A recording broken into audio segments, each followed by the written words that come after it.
I wanna be like you. I wanna walk like you, talk like you do. You say it's true. Connect like me. And life will be you. What is going on, everybody? Welcome back to SoCal Exploring. And this past weekend at Midsummer Scream 2019, John Murdy announced right off the bat, he dropped an announcement on us, and that is that Creepshow, the movie and the TV series that is going to be releasing on September 26th on Shudder, will be coming as a brand new maze to Halloween Horror Nights Hollywood 2019 at Universal Studios. Hi, it's John Murdy of Halloween Horror Nights at Universal Studios Hollywood, and today we have an exciting maze announcement. We're bringing Creepshow to life. What's really exciting about this is that we get to tap into the original 1982 film directed by George Romero, but we also get to tap into the brand new series on Shudder that's coming out this fall and bring some stories to life from that series as well. All of us at Halloween Horror Nights are thrilled to be bringing Creepshow to life. It's going to be the most fun you ever have being scared. There are things in the corners of this world that'll drive you insane.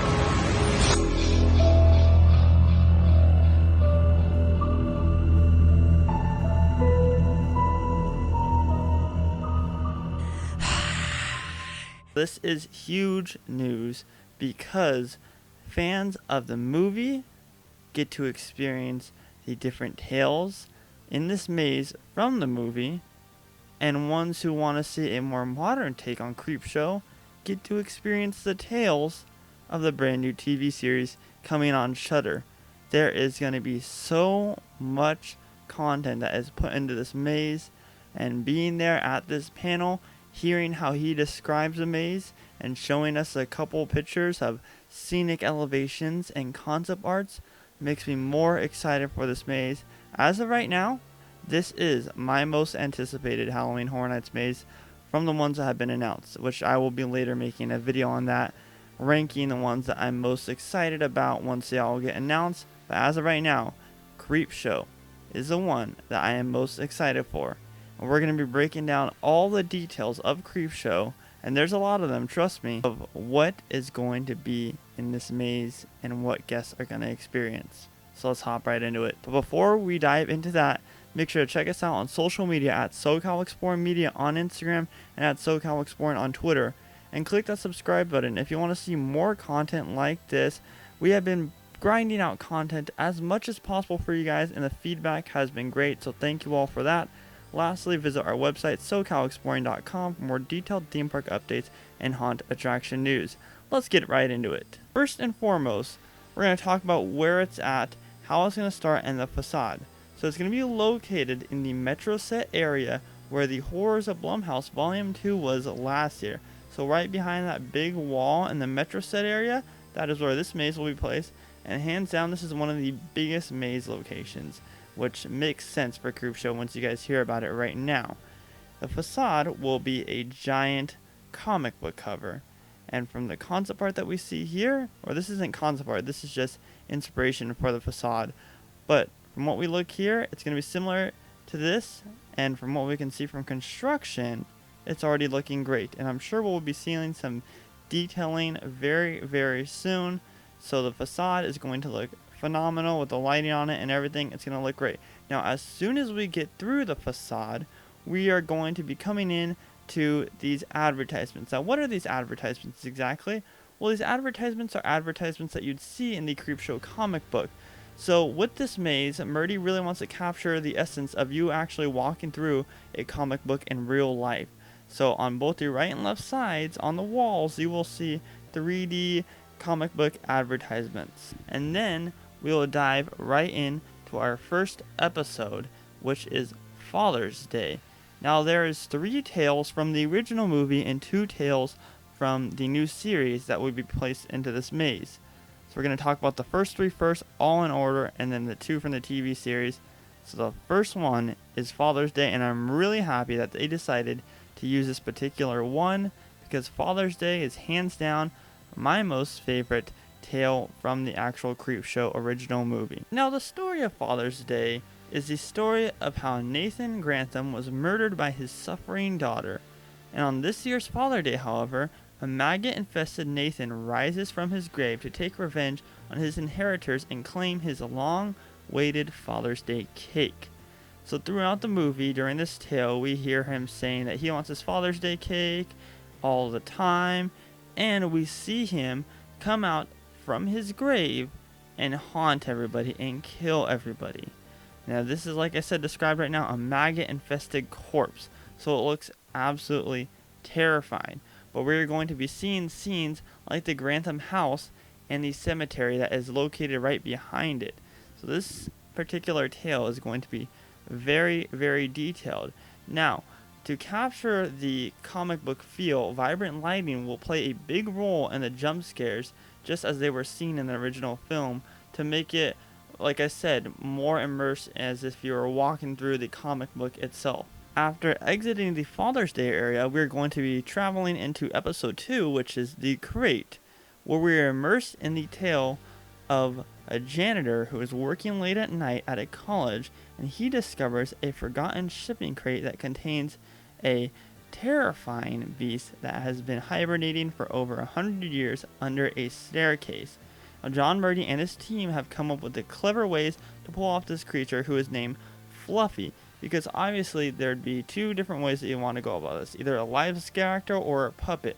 But since the event is heavily relying on puppets already, I feel like the best bet would to be going with the live actor. Now, if you walk through Krampus, the maze, back in 2016, we saw the teddy bear scare where half of the scare actor's body was in a box, and then you only saw his upper half, but it was seen as a smaller teddy bear. Well, that's how they're going to pull this one off. So the lower half of the live actor's body will be inside the design crate that we see in the film, and then the upper half will be in the fluffy costume with its long, sharp claws, and it'll be scaring guests. And here's just a couple pictures of how that particular effect is going to work that they shared at the panel. And then down here we have the actual sculpt of what his feet and hands are looking like right now. So just from those pictures alone, it looks absolutely terrifying. And also from the film, we see that Charlie Garrison kind of goes in and sees how Fluffy looks like, and then he gets scratched, and this scratch does not look good. He leaves a big old gash in him, and this is what that actual sculpt looks like right now.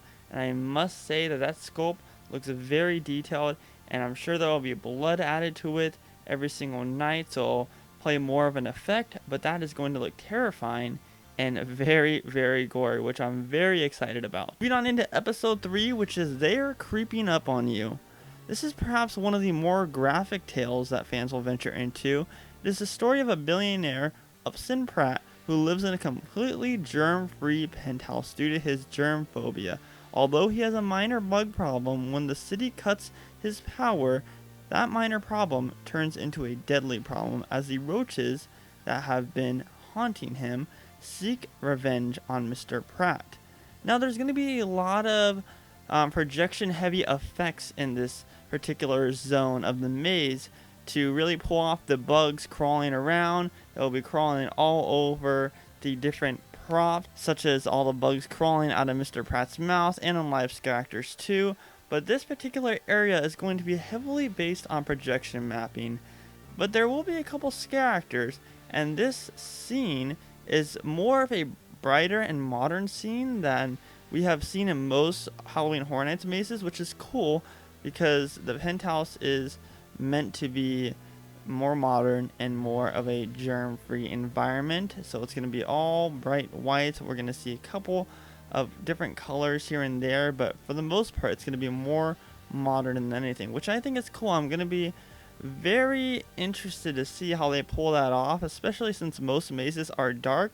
So will they have bright lights in there to make it feel more like it's a daytime thing, or is it just going to be kind of low lighting but you can still get that modern feel? Curious to see how they pull it off. We are done with the 3 tales from the original movie. We move into the Shudder series. Now, I don't know anything about these particular tales other than the scenic elevations and such, but I'm just going to read from the Universal press release that they sent us on what they describe as these particular tales. So, well, first, after they're creeping up on you, we're going to go into gray matter, which is an alcoholic former factory worker unknowingly ingests a strange mutation after guzzling a can of cheap beer. Now an alien fungus has taken over his rundown apartment and his body, creating him an unsustainable hunger that can't be quenched by his favorite ale. So from this description, I think it's going to be heavily based on aliens, more of like an alien fungus. So kind of like we saw from, which I was really hoping that they'd include this one, but I mean, I'm happy with the ones that they chose. But in the original film, we see the story of a guy who touches this weird looking alien thing, and then he turns green, and there's grass all over his house and everything, and it really takes him over. I'm not going to share too much light on that since it's not coming in the maze, but that's what I see this as. So we have some scenic elevations here of the fungus actually taking over the kitchen and the bathroom and really spreading throughout the house. I have not seen any of the sculpts for this particular scare actors or anything, nor none of us have, but I'm assuming that there's going to be lots of fungus taking over the particular scare actor's body, and it's just going to grow worse and worse as you move throughout these different scenes, which I'm really excited about. The way that Murdy talked about it is great, and I guess we'll just have to see the actual series on September 26th. But on opening night, we won't have a clue on what they're relating to. And then we move into the last one, which is Bad Wolf Down. The surviving members of the decapitated American Army platoon in the north of France during World War II are holed up in a small village jail, awaiting the German army to overwhelm them. The clever lot, however, have an ace up their sleeve that the Germans won't expect. The men are all werewolves, and tonight is a full moon. So, this one actually seems really cool. The Germans have captured these Americans, but little do these Germans know that they are werewolves, and they're seeking to wreak havoc on the Germans. So we're going to be transported into the jail cells that they have been holding in, and I'm sure that they're going to be busting out as scare actors. I'm sure that we'll see a couple of German live actors in there. I think that will be really cool to play into the story. But actually, this particular tale makes me more excited than the Gray Matter one does.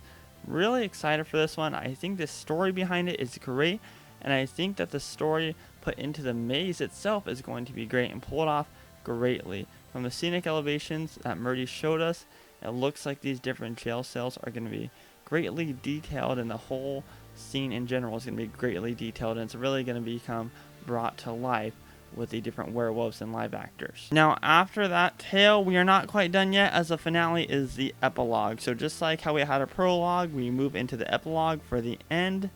Until next time, right, where we will encounter the creep once more and see different comical themes throughout this ending scene. Here is a sculpt of what the creep looks like. I am so excited to see him. I am so excited to be absolutely terrified by him, because while watching this movie, I was very terrified by him already, and I'm sure I'm going to be terrified in the maze itself. But that does it for this video. So tell us what you think about Creepshow coming to Halloween Horror Nights Hollywood this year. Are you excited for it, or do you think it's going to be kind of eh? From what Murdy has given us, I think it's going to be a 10 out of 10.